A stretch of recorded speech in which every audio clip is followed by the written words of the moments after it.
코로나19의 여파가 전 세계로 퍼지면서 우리는 그동안 경험하지 못했던 많은 것들을 경험하고 있습니다. 전 세계로 향하던 하늘 길들이 막히고 많은 나라들이 일상을 멈추고 집 밖으로 나아가지 못한 채 어려운 가운데 시간들을 보내고 있습니다.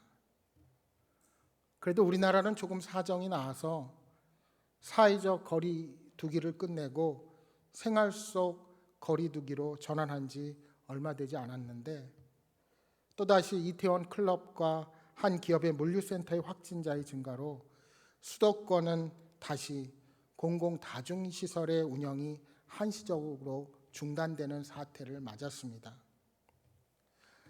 아시다시피 많은 전문가들은 이러한 위기가 짧은 시간 안에는 절대로 해결될 수 없다는 것을 이구동성으로 말하고 있습니다. 이러한 가운데 미국과 중국은 신종 코로나 바이러스 감염증의 책임론을 가지고 충돌하며 또 최근에는 홍콩 보안법의 통과를 둘러싼 갈등까지 더해지면서 두 나라의 대치 전선이 점점 가팔라지고 있습니다. 중국이 홍콩의 자치권을 보장하여 국제적 도시로서의 역할을 약속했는데 이제 중국이 이를 어기고 보안법을 제정한 것은 인권을 침해한다는 것입니다.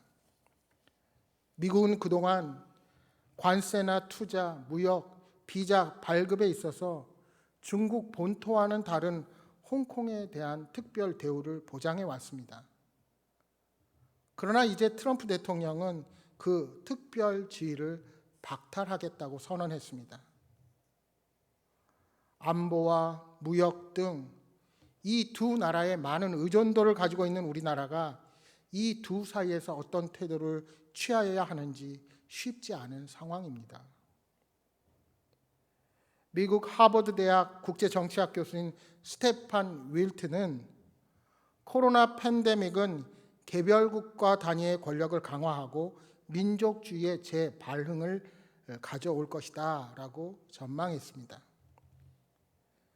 전 세계의 모든 유형의 정부들이 코로나의 위기를 통제하기 위해서 비상 조치를 채택할 것이며 이들은 위기가 종식된 이후에도 새로이 얻은 힘을 포기하려 하지 않을 것이라 주장했습니다.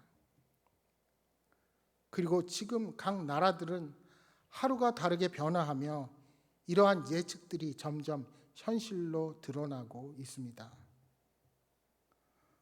강대국들은 자신의 이익을 위해 초강경 쇄국 정책을 펼치기 시작했고 이제는 각 나라가 스스로를 보호하기 위해 자국의 생산 의존도를 높이면서 현재의 초세계화는 무너지게 될 것이라 예측하는 것입니다. 베스트셀러 사피엔스의 작가인 이스라엘의 유발 하라리는 전염병을 막는다는 명분하에 정부의 감시 체제가 강화되는 빅 브라더의 사회가 출현할 것을 경고하기도 합니다. 그렇습니다. 지금은 앞으로의 미래를 당장 예측하기 힘든 기로 앞에 우리들이 서 있습니다. 눈에 보이지 않는 바이러스로 인한 변화가 빠르게 우리 사회를 완전히 변화시켜 놓을 것입니다. 이처럼 사람은 미래가 보이지 않으면 큰 두려움에 빠지기 쉽습니다. 내가 전혀 예측하지 못하고 생각하지 못한 일들이 벌어질 때 우리들은 불안 가운데 흔들리고 좌절과 낙심 가운데 빠지는 것입니다.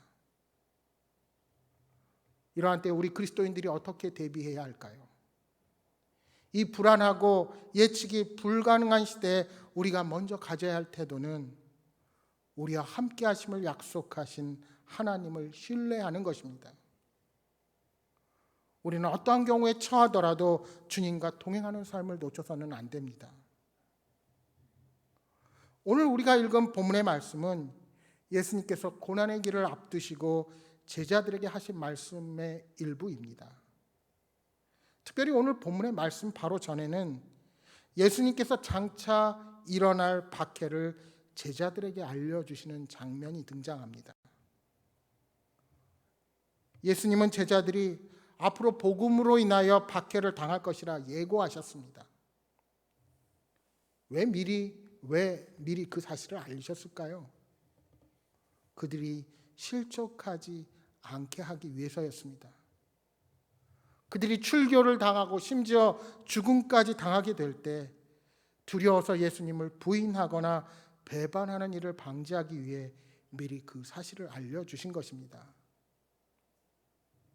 당시 유대교 공동체에서 출교를 당한다는 것은 철저한 사회적인 단절, 사회적 매장의 의미를 가지고 있었습니다. 제자들을 박해하는 자들은 하나님 아버지를 제대로 모르고 예수님을 모르기에 그러한 악행을 저지르게 되는 것입니다. 이제 예수님은 십자가 고난의 길을 가시면서 자신이 떠난 후에도 제자들을 통해 하나님 나라가 이 땅에 확립되고 확장되기를 기대하셨습니다. 따라서 비록 장차 일어날 예수님의 고통과 이에 따른 박해가 이어진다 할지라도 제자들이 이를 미리 알고 대비하기를 원하셨던 것입니다. 이 중요한 목표를 이루기 위해 예수님은 보혜사 성령님을 보내주실 것을 약속하셨습니다. 비록 3년이라는 긴 세월을 주님과 함께 보냈지만 성령님에 대한 예수님의 말씀을 들은 제자들은 큰 충격을 받게 되었습니다. 여러분, 구약에서 보통 성령은 주로 왕이나 선지자에게 임하고 평범한 사람에게는 특별한 사명을 맡기기 위해서 잠시 임했을 뿐입니다. 그런데 그 하나님의 영이 모든 믿는 자에게 다 임할 뿐만이 아니라 믿는 자 안에 거처를 삼으셔서 영원히 계신다는 그 놀라운 사실을 믿기가 어려웠습니다. 무엇보다도 예수님이 우리의 신앙생활의 승패를 좌우하는 성령에 대해서 가르치시는데 제자들의 마음은 딴 데가 있었습니다. 우리 주님께서 떠나신다는 사실에 눌려서 이 중요한 성령에 대해서 가르침을 주시는데 그것을 제대로 받지 못하고 있었던 것입니다. 여러분, 이것이 비단 제자들만의 문제입니까? 우리도 환경이 어려워지고 눈앞에 어려운 일이 닥치면 하나님의 진리에 대해서 마음을 닫아버릴 때가 있습니다. 문제에 너무 몰두해서 정작 하나님께서 주시는 해결책과 진리, 그 어려움을 통해서 주시는 교훈을 전혀 받지 못하는 것입니다. 그래서 예수님은 제자들에게 다시 성령에 대해서 가르치시고 계십니다. 본문 7절 말씀입니다. 그러나 내가 너희에게 실상을 말하노니 내가 떠나가는 것이 너희에게 유익이라. 내가 떠나가지 아니하면 보혜사가 너희에게로 오시지 아니할 것이요 가면 내가 그를 너희에게로 보내리니. 주님은 지금 당신이 떠나감으로 인해 슬픔에 빠져 있는 제자들에게 말씀하십니다. 이 7절의 말씀은 쉽게 말하면 이런 말씀입니다. 제자들아, 내가 떠나가는 것은 너희가 슬퍼할 일이 아니라 유익한 일이다. 내가 떠나지 않으면 내 곁에서 돕는 성령님이 오시지 않을 것이다. 그러나 내가 가면 그분을 너희에게로 보내주겠다. 여기 7절의 보혜사는 요한복음에서만 나오는 독특한 성령에 대한 칭호입니다. 이 보혜사, 본디 이 한자어를 직역하면 은혜를 베풀어서 우리를 보호하시는 스승이라는 말입니다. 원어로는 파라클레토스, 여기서 파라는 곁에서, 클레토스는 부르다라는 말의 합성어입니다. 그래서 파라클레토스는 내 곁으로 부름을 받아 나를 돕는 분이라는 뜻입니다. 그래서 이 말은 중보자, 변호자, 상담자라는 말로 쓰이기도 합니다. 결국 말씀을 정리하면 지금까지는 주님의 가르침이 물리적인 통로를 통해서 제자들에게 임했지만 직접 주님께서 만나서 제자들에게 가르쳐 주셨지만 성령님께서 오시면 그 가르침이 내면으로부터 나온다는 것입니다. 그러면 성령님이 어떤 일을 행하십니까? 8절 말씀입니다. 그가 와서 죄에 대하여 의에 대하여 심판에 대하여 세상을 책망하시리라. 여기 책망하다는 말의 원어적인 의미의 본래 의미는 빛 가운데 드러낸다는 의미를 가지고 있습니다. 그러니까 여기서 책망은 비난이 아니라 잘못을 밝혀주는 그런 의미를 가지고 있습니다. 그러니까 8절의 말씀은 성령님께서 오늘 우리에게 오셔서 세상에 대한 죄를 촉구한다는 말씀입니다. 성령은 우리 믿는 자들을 통해 세상의 죄에 대해서, 의에 대해서, 그리고 심판에 대하여 드러내심으로 회개를 촉구하시는 분이신 것입니다. 먼저 9절에 죄에 대하여라 함은 그들이 나를 믿지 아니하며 라고 말씀합니다. 세상의 잘못을 정죄하고 뜯어 고치는 것이 자신의 사명이라고 생각하는 분들이 계십니다. 물론 세상의 잘못에 대해서 저항하는 것이 마땅하지만 하나님은 우리에게 세상의 모든 부정에 대한 재판자가 되라고 명령하시지는 않으셨습니다. 여러분, 성령이 말하는 죄가 무엇입니까? 우리가 나쁜 죄를 지어서 죄인이 된 것이 아니라 하나님의 곁을 떠난 것이 죄입니다. 하나님을 인정하지 않고 말씀을 떠나 있는 것이 죄입니다. 따라서 우리의 죄가 깨끗해지는 것은 오직 예수 그리스도의 십자가뿐입니다. 아버지의 곁을 멀리 떠난 불효자가 사함을 받는 방법은 아버지께로 돌아가는 길뿐입니다. 아무리 돌을 닦고 많은 행함을 해도 소용이 없습니다. 그것 자체가 우리를 구원할 수 없습니다. 따라서 이 문제의 해결을 위해서 성령님이 우리에게 오신 것입니다. 바로 믿는 우리를 통해 믿지 않는 자들에게 다가가 죄에 대해서 회개하기를 촉구하시는 것입니다. 그러니까 성령 하나님께서 저와 여러분을 도구로 사용하시는 것입니다. 계속해서 10절에 말씀합니다. 의에 대하여라 함은 내가 아버지께로 가니 너희가 다시 나를 보지 못하며. 모든 사람의 마음속에는 의에 대한 갈망이 있습니다. 여러분, 누가 완벽하게 살고 싶지 않겠습니까? 아무리 잔혹한 죄를 지은 사람도 마음속에는 그런 소원이 있기 마련입니다. 그런데 왜 그렇게 죄를 짓습니까? 그 소원을 이루려다가 안 되니까 인생을 포기한 것입니다. 성경은 우리의 노력으로 하나님 앞에 완벽하게 이루어질 수 없다는 사실을 말씀합니다. 우리는 이미 죄인으로 태어나서 수많은 죄를 지었고 지금도 죄를 지을 수밖에 없는 연약한 존재들입니다. 따라서 의는 본래 우리와 아무 상관이 없습니다. 내 자신이 아무리 나에게 후한 점수를 준다 할지라도 하나님의 잣대로 보면 거기서 거기입니다. 그렇습니다. 우리는 다 똑같은 죄인입니다. 우리의 노력으로는 아무리 선한 일을 하려 해도 소용이 없습니다. 하나님 기준에는 한참 모자랍니다. 그러나 놀라운 사실이 있습니다. 우리의 노력으로 되지 않는 일을 믿음으로 행하는 그 순간 우리는 의롭게 된다는 것입니다. 그래서 바울 사도는 고린도후서 5장 21절에 이렇게 말씀합니다. 하나님이 죄를 알지도 못하시니 예수님을 우리를 대신하여 죄로 삼으신 것은 우리로 하여금 그 안에서 하나님의 의가 되게 하려 하심이라.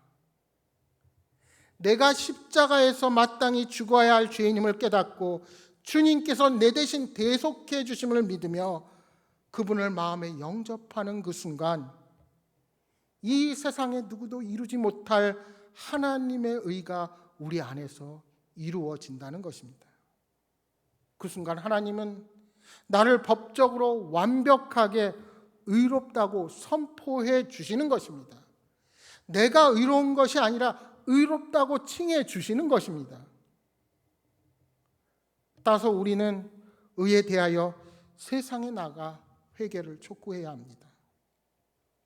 아무리 산속에 들어가서 돌을 닦거나 선행을 실천해도 불완전한 인간인 우리는 이 문제를 스스로 해결할 수 없는 존재라는 사실을 선포해야 합니다. 오직 한 길 능력의 하나님이 예비하신 십자가를 통한 완벽한 의로 돌아오라고 회개를 촉구하는 일을 위해 오늘 저와 여러분에게 성령님이 임하신 것입니다. 마지막으로 성령님은 우리를 통해 심판에 대하여 세상을 책망하십니다. 심판은 한 사람의 삶의 가치를 판가름하는 것이 심판입니다. 그런데 본문에서 주님은 이미 세상을 심판하셨다고 말씀하십니다. 여러분, 이상하지 않습니까? 주님께서 어떻게 십자가에서 세상을 심판하셨습니까? 사람의 눈으로 보면 십자가는 실패일지 몰라도 하나님의 계획 안에서는 완성입니다. 주님은 그 십자가 위에서 사탄의 머리를 부수셨습니다. 세상의 모든 권세는 십자가에서 끝이 난 것입니다. 여러분, 우리 예수님은 아무 힘이 없으셔서 십자가에 돌아가신 것이 결코 아닙니다. 우리 주님께서 겟세마네에서 기도를 마치시고 군인들에게 잡혀가실 때 베드로가 대제사장의 종을 칼로 쳐서 귀를 떨어뜨립니다. 그때 우리 주님께서 베드로에게 하시는 말씀이 무엇입니까? 칼을 가진 자는 다 칼로 망한다. 내가 아버지께 구하여 지금 12군단 더 되는 천사를 보내시게 할 수 없는 줄로 아느냐? 하고 말씀하셨습니다. 여러분, 무슨 말입니까? 주님께서는 힘이 있으심에도 불구하고 우리 때문에 스스로 목숨을 끊으시고 십자가의 희생의 길을 가셨다는 것입니다. 그리고 그 십자가 위에서 우리 모두의 구원을 이루셨습니다. 따라서 우리가 아무리 많은 선행을 한다 해도 예수 그리스도의 십자가를 받아들이지 않으면 이미 지옥에 갈 심판이 내려진 것입니다. 우리는 이 사실을 전해야 합니다. 성령님은 개인의 유익만이 아니라 우리 모두의 구원을 위해 우리에게 찾아오시고 사명을 허락하신 것입니다.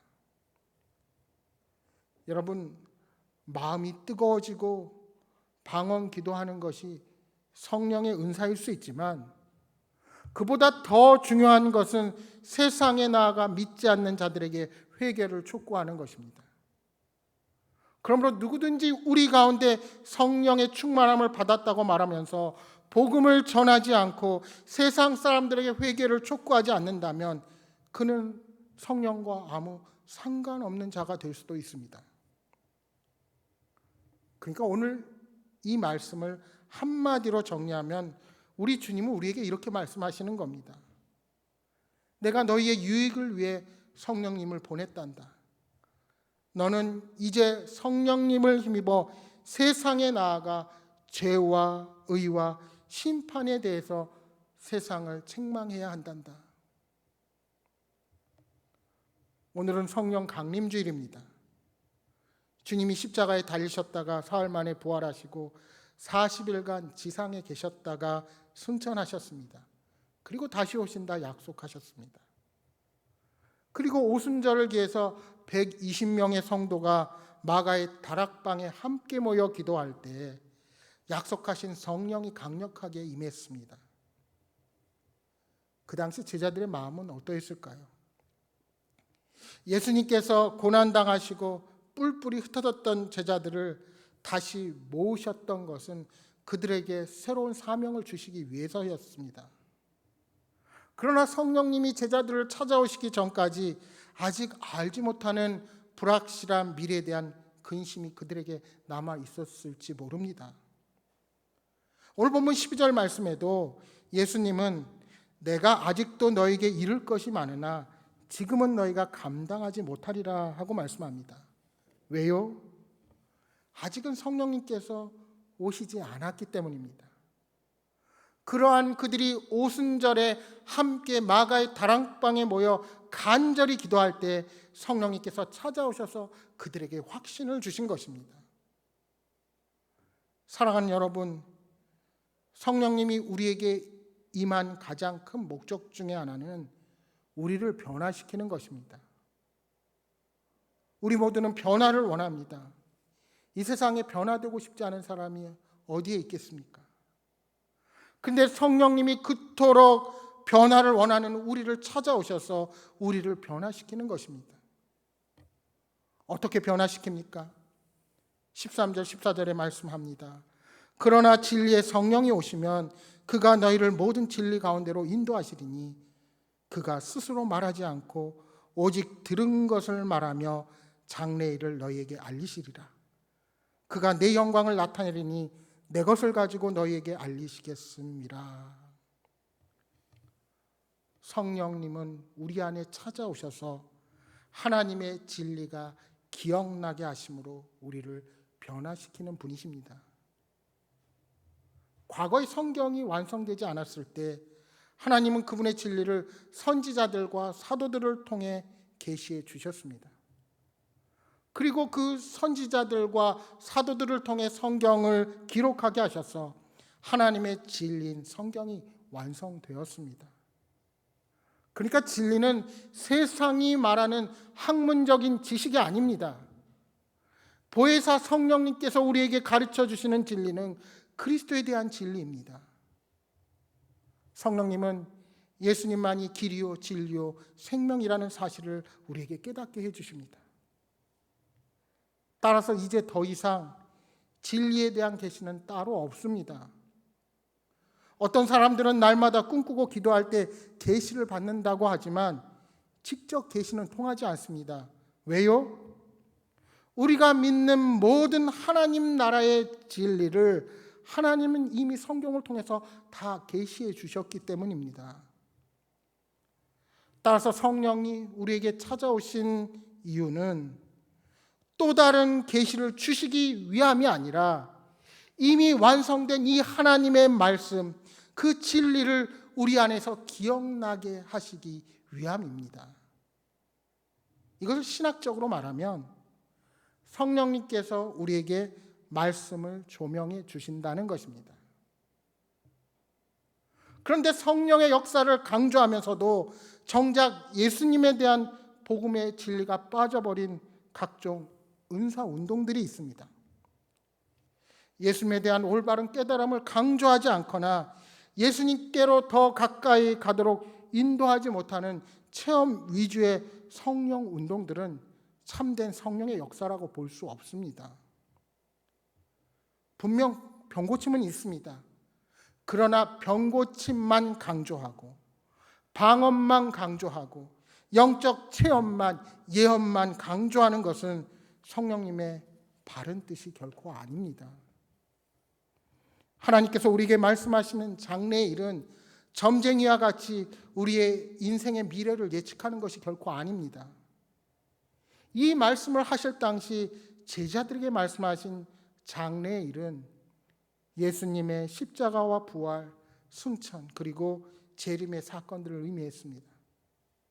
그리고 오늘 우리에게 말씀하시는 장래의 일은 마지막 때에 주께서 다시 오셔서 이 세상을 심판하시고 새하늘과 새 땅을 허락하시며 우리에게 주어질 영원한 하나님의 나라에 대한 소망을 말씀하시는 것입니다. 따라서 성령님과 함께하며 이 계시의 비밀을 알게 된 우리들은 하나님의 그 영광을 이 땅에 밝히 드러내는 사명을 잘 감당해야 합니다. 따라서 성령 충만한 사람은 자기 자신을 드러내지 아니하고 예수 그리스도의 십자가를 드러내는 사람입니다. 성령 충만한 사람은 날마다 그 십자가 앞으로 더 가까이 가는 사람인 것입니다. 여러분, 바울이 뭐라고 고백합니까? 내가 그리스도와 함께 십자가에 못 박혔나니 그런즉 이제 내가 사는 것이 아니요 오직 내 안에 그리스도께서 사시는 것이라. 이제 내가 육체 가운데 사는 것은 나를 사랑하사 나를 위하여 자기 자신을 버리신 하나님의 아들을 믿는 믿음 안에서 사는 것이라. 이제 자신이 사는 것이 아니라고 고백합니다. 십자가를 삶으로 지고 가는 것입니다. 이것이 성령에 감동된 사람입니다. 우리는 그 어느 때보다 불확실하고 불안한 시대 가운데 서 있습니다. 그러나 우리는 기억해야 합니다. 우리에게 믿음이 없는 것도 능력이 없는 것도 아닙니다. 주님께서는 이미 모든 것을 감당할 수 있도록 우리에게 모든 것을 허락해 주셨습니다.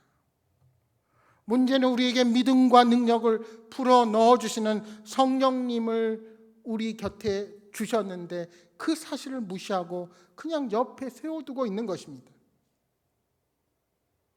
여러분, 기도의 자리에 나오십시오. 말씀을 사모하며 주님 앞에 나오기를 힘쓰십시오. 우리는 능력 있는 성령님을 붙잡고 의지하며 나아가야 합니다. 세상의 어떤 지혜자나 보호자보다 능력이 있고 지혜로우신 분이 우리 성령님이십니다. 그런 분이 내 곁에 계시는데 사모하기는커녕 의지하지 않는 것은 그분을 무시하는 처사입니다. 사랑하는 여러분, 더 이상 믿음이 없다, 능력이 없다 핑계대는 나약한 자가 아니라 온전히 성령님을 의지하며 담대함으로 모든 어려움을 극복하는 여러분 모두가 되시기를 주님의 이름으로 축복합니다. 기도하겠습니다.